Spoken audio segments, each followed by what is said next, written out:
welcome to Coffee with Kish. Today on Coffee with Kish, we're going to talk about the question of what is the Book of Mormon. All right? So here's my Book of Mormon. It's found in what is called a quadruple combination. This is a complete set of Latter-day Saint scriptures. It includes the Holy Bible, the Book of Mormon, the Doctrine and Covenants, and the Pearl of Great Price. It's a lot more complicated than the Old Testament and New Testament. Today we're going to focus on the Book of Mormon, which is the record that Joseph Smith translated in the late 1820s in the eastern United States. Have you run into the Book of Mormon before? Yeah, probably in a used bookstore, or maybe a couple of LDS missionaries knocked on your door and tried to place a copy of the Book of Mormon with you, or even invited you to read a copy of the Book of Mormon and pray about its contents. And, that may not be the most effective way of introducing a person to the LDS Church, the most effective way to introduce them to Mormonism, but it is the way that missionaries way back when the Mormon Church was founded, that's the way they did their missionary work, was by going around with the Book of Mormon, introducing people to the Book of Mormon. In some cases, it was actually very successful because the people who were the first readers of the Book of Mormon were a lot more primed in some ways culturally to receive the Book of Mormon than people are now. And that makes a lot of sense because the book was translated in the 1820s, and obviously its target readers lived in that same time and culture in the eastern United States. Well, so what do Mormons think about the Book of Mormon? Well, they believe that the Book of Mormon is a book of scripture like the Bible, all right, and that it stands next to the Bible as another testament of Jesus Christ. And when I did my missionary service way back when, in the late 80s and early 90s of the last century, I would go around with a free copy of the Book of Mormon as a missionary, and on the front of it said the Book of Mormon, another testament of Jesus Christ. And that's because the Book of Mormon does talk about Jesus Christ a lot, and in fact purports to report to the reader an account of Jesus's visit to this hemisphere, to the Americas after his resurrection. And that makes it kind of an interesting and exciting document, whether you're LDS or not. I mean, the idea that in the 1820s you had this young man living in New York State who came up with this story about Jesus in the Americas. It's pretty wild stuff. So the Book of Mormon is treated by LDS people like another Bible, and in some ways, the Book of Mormon was intended not to supplant the Bible, but in a way to address some of the problems with the Bible. The Bible can be very difficult to understand. The Bible wasn't conceived of as a cohesive whole. But the premise in the Book of Mormon is that in this ancient civilization of Hebrews that were living in America, a couple of prophets toward the end of the civilization put together this collection of texts and edited it themselves to produce for you, the reader living in this time, the message that God wanted his people in this day to have of this ancient American civilization. So it is full of Christian messages. It has very much to do with Jesus Christ. But then it also talks a lot about the history of this alleged civilization that took place in ancient America. Now, I'm saying alleged because I'm trying to present this with a kind of outsider's viewpoint. I'm not assuming that my viewer is LDS or believes the LDS position, but the sort of standard LDS view on this document is that it is an authentic ancient text that was written by prophets who lived in ancient America. Now, of course, there are problems with this claim. It's really a miraculous claim that's based on Joseph Smith's own English translation of a text that we can't check against any ancient document like the gold plates that the text, the original, was supposedly written on. The plates are not available. We can't examine their language. We can't translate the book for ourselves. And so you're left to rely on Joseph Smith's testimony and the testimony of those witnesses who claim to have seen the plates, but also had no ability themselves to gauge whether these plates were an authentic ancient American relic. All right, so but let's think about the Book of Mormon as it is, what you encounter, and ask ourselves, well, what kind of book is it? Well, in some respects, it's a lot like the Bible, all right? And it has a period that precedes the time of Jesus' arrival and a time that comes after Jesus' arrival, which you might think of as roughly like Old and New Testaments. But one thing that's interesting here is that this ancient Hebrew civilization in the Americas received a knowledge of Christ long before he was born. And so it's a document that's strangely Christian avant la lettre, or before the term Christianity was even created, or the religion of Christianity was born in the Eastern Hemisphere, or in ancient Palestine and the eastern part of the Roman Empire. And that's, okay, so that's pretty shocking, okay? But you have to understand that the text was written by people who believed that Christianity and its doctrine always existed in some form as the true religion, but would only be available to people living on earth as God saw fit to reveal it. So from the Mormon perspective, it's no problem that, there is no Christianity until Jesus Christ, because for Mormons, Christianity, in the form they understand it, is the eternal truth that could be revealed in pure, plain language long before Jesus was born. And that's exactly what you see in the Book of Mormon. Now, usually Christians support their position about the mission of Christ and how it was prophesied in the past by selectively and creatively interpreting the Old Testament. And I say selectively and creatively because, again, I'm providing a kind of outsider perspective. You're probably, or some of you are probably Christian. You may take exception to that, but you also are probably aware that Jewish readers of the Hebrew Bible do not see Jesus as a fulfillment of those prophecies, right?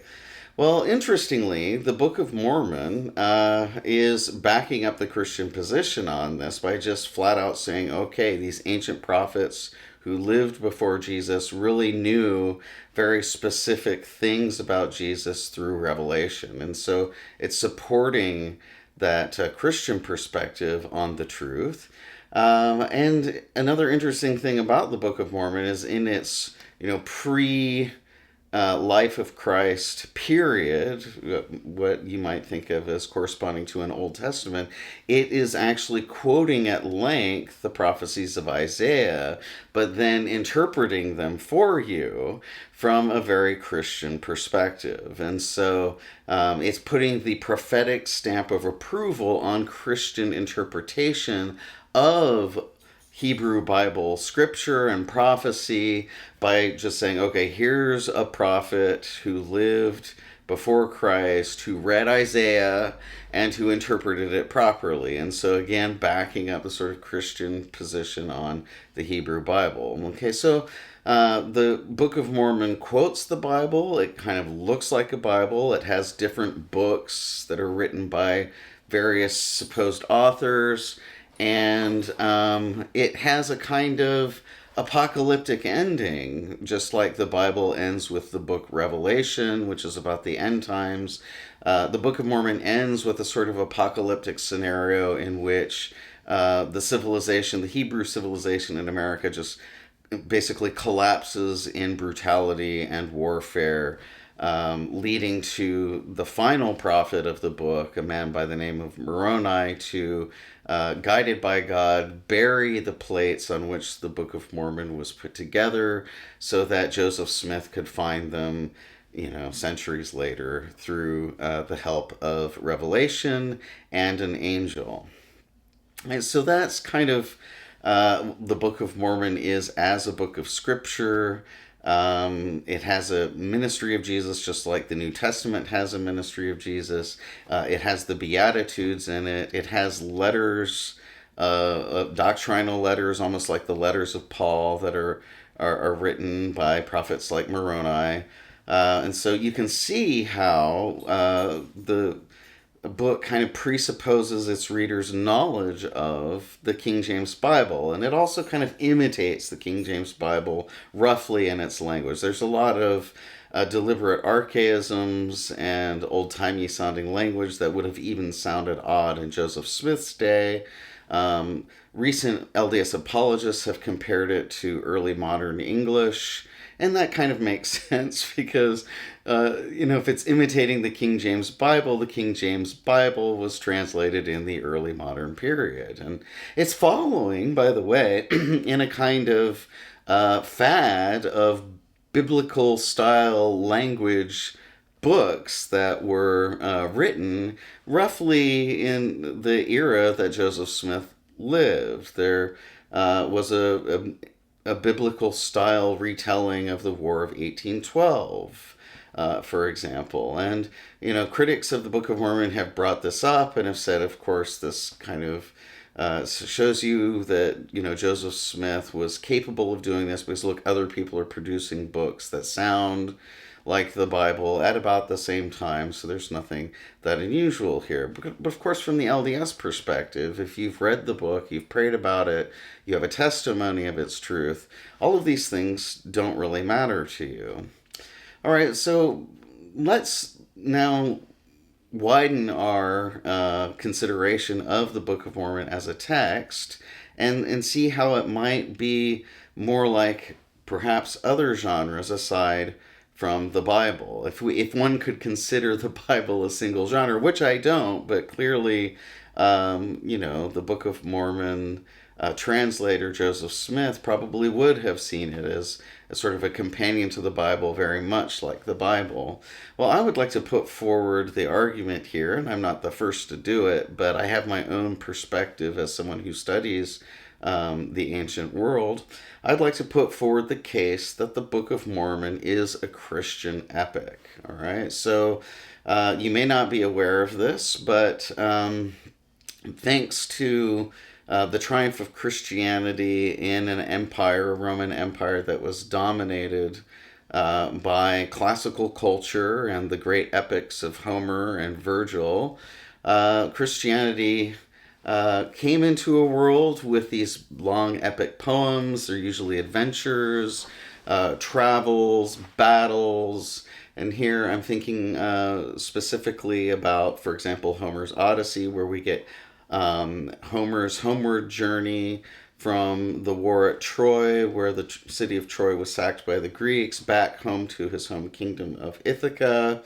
All of the misadventures he has along the way, and then the sort of bloody homecoming where he gets his revenge against suitors who were trying to marry his wife and eating away his property at the same time. So, and then you get Vergil's Aeneid, which was a conscious imitation of Homer, written in the early Roman Empire by a man named Vergil, who was a supporter of Rome's first emperor, Augustus. He wrote the tale of Trojans leaving the sacked city of Troy. Is this sounding familiar to you?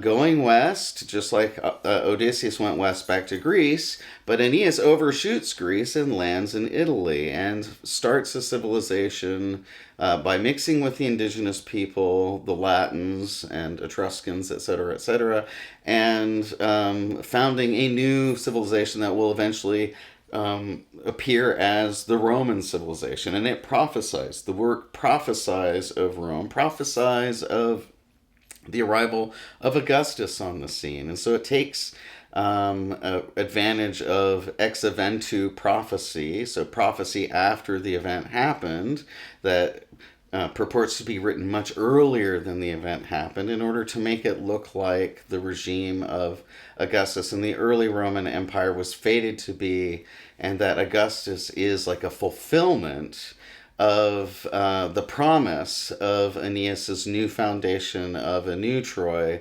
in Italy centuries before Augustus was born. This is where we get to the Book of Mormon. Now, how does the Bible start? The Bible starts with the book of Genesis, which is, at the beginning, it's the creation of the world. It's a story of after that of Adam and Eve in the garden. Then you get, the flood, the patriarchal narratives, etc., etc., etc. That's how the Bible starts. And interestingly, the Book of Mormon doesn't follow suit there. It's not that Joseph Smith never wrote a creation narrative. Of course, he actually did in other scriptures that are contained in LDS scriptures. But in the Book of Mormon, although he talks about the creation, he talks about Adam and Eve. And here I'm, as translator, I'm just dealing with Joseph Smith as though he were the author. But technically speaking, from the LDS point of view, he's the translator of the text. How does the Book of Mormon start? The Book of Mormon starts like an epic, all right? It starts with the travels of a family from the fallen city of Jerusalem. Because remember, in the 6th century, the city of Jerusalem was sacked. Lots of Jews were taken captive, and others fled. And this is where the Book of Mormon picks up the story. So, in a sense, it's much like the Odyssey and the Aeneid, and that's not. I don't think that's a mistake, guys. I think that's actually an evidence of cultural influence, as it were. And the relationship between Jews and Greeks going back centuries is very complicated. They influenced each other. This is not necessarily an argument against the antiquity of the Book of Mormon. I'm not interested in arguing that. I'm just sort of providing an outsider's perspective. So, sack of Jerusalem. Here we are, the Book of Mormon. Jerusalem is going to be destroyed. This family's fleeing Jerusalem so they can get away from Jerusalem before it's going to be sacked. That's a little bit different from the story of Aeneas, who actually lives through the sacking of Troy. But then this family travels to the New World, just like Odysseus travels to Greece and Aeneas travels to Italy. God leads this family, this Hebrew family, not Jewish, Hebrew. They're from a different tribe. They're from, they're descendants of the patriarch Joseph. But they land in this new world, and much like Aeneas does in Vergil's Aeneid, they start building their civilization. One of the first things that Aeneas does in Italy is to build a camp. You see this family, Lehi, and his sons, his wife, and other travelers that went with them. You see them building structures in this new world, starting to construct a civilization. And in that sense, very much like the Aeneid. Now, also like Vergil's Aeneid is the fact that there's a bunch of warfare, and that warfare actually comes in the latter half of the text. So, in the Book of Mormon, the family splits into two groups: the Lamanites, who abandon their Hebrew faith, and the Nephites, who not only cling to their Hebrew faith, but actually are through prophecy converted to Christianity. Right? So that's roughly similar to, in Vergil's Aeneid, the conflict that occurs between indigenous Italian peoples and the newly arrived Trojans with Aeneas and their allies. Again, I don't think that there's a mistake here. Now, so how is it that, let's suppose for a second, if we put away our sort of LDS hats here, let's suppose that Joseph Smith wrote this book. And how would that work? Well, Vergil was widely read in colonial America in the early United States, and lots of people read Vergil's Aeneid, lots of people read Homer. These stories were well known, and of course, it's possible that Joseph Smith was influenced by this epic form. Now, but it's also important to know that you don't have to go back all the way to Vergil to get this epic. In fact, there were plenty of Christian epics in Western civilization. In Renaissance and early modern times, you get authors like Torquato Tasso, who wrote Jerusalem Liberated, which was an epic about the First Crusade.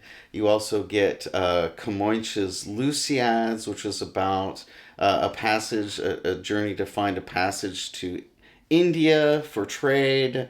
This is Portugal's sort of like triumphal epic, a kind of founding narrative of but both of these works, both Jerusalem Liberated and Comoinches Lusiads, are based on the Aeneid. And so you have this tradition in the West carrying through from antiquity to the present of long epics, and you have in Christian Western civilization in Europe Christian epics based on Vergil. I would like to argue for you today that partly the Book of Mormon can be seen as a Christian epic that harks back to that tradition and harks back to Vergil. And do I have hard proof that Joseph Smith read Vergil? Do I have hard proof that he's copying Vergil? I would just recommend that you line up the characteristics of Vergil's Aeneid next to the Book of Mormon. And even though, in many respects, the Book of Mormon more closely resembles the Bible, and beyond that, the King James Bible in particular, that some aspects of it are very much like the sort of Vergilian tradition and Vergilian legacy of epic poetry, which became Christian epic poetry. All right. And it's also interesting to keep in mind, along with that there's a sort of idealized Christian utopia that's realized in the Book of Mormon text. So after Jesus visits, for a time, there's a Christian utopia that's realized in America. And that somewhat reminds me of later stages of Comoinches Lusiads, where you get this almost sort of idyllic atmosphere that exists for a time in this, again, Western Christian epic. Anyway, so that's it for Coffee with Kish this time. Book of Mormon, what is it? It's kind of like a Bible, kind of like a Christian epic, albeit in prose form. See you next time. Please like and subscribe, and have a good one.